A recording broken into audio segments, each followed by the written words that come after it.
Factor follow-up segment tonight, the talking points memo, the winners and losers in the Syrian controversy, which of course ended in a deal to take chemical weapons away from the Syrian government. First of all, the tyrant Assad is a big winner.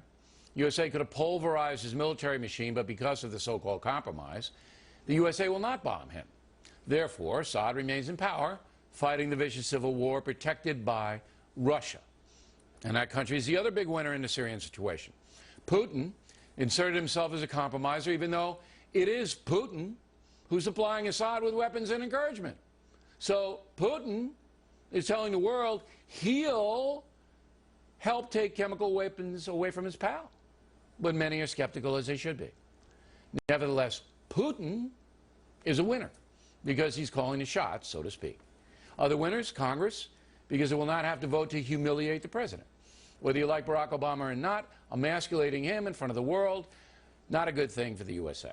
Also, the mullahs in Iran win because they can now tell their people the USA is weak. And any dissenters inside Iran, no, they're not going to get any help from us. So the mullahs win. Now for the losers. Those fighting Assad inside of Syria have been dealt a setback. Great Britain, big loser, because it's shown the world it will no longer right grievous wrongs.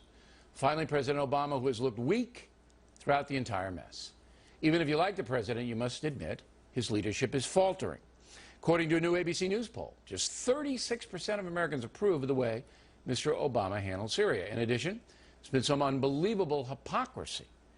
Congressman Keith Ellison, Washington Post writer Eugene Robinson, Senator Dick Durbin, Senator Barbara Mikulski, all object to drone warfare against al-Qaeda, but all support the president using military force against Assad. So let me get this straight. Let me get this straight. The group that killed 3,000 Americans on 9/11, you can't target them from the air by drones. Oh, no. But Assad, who's killing his own people, should be bombed. I mean, come on. That's ridiculous and unbelievably partisan.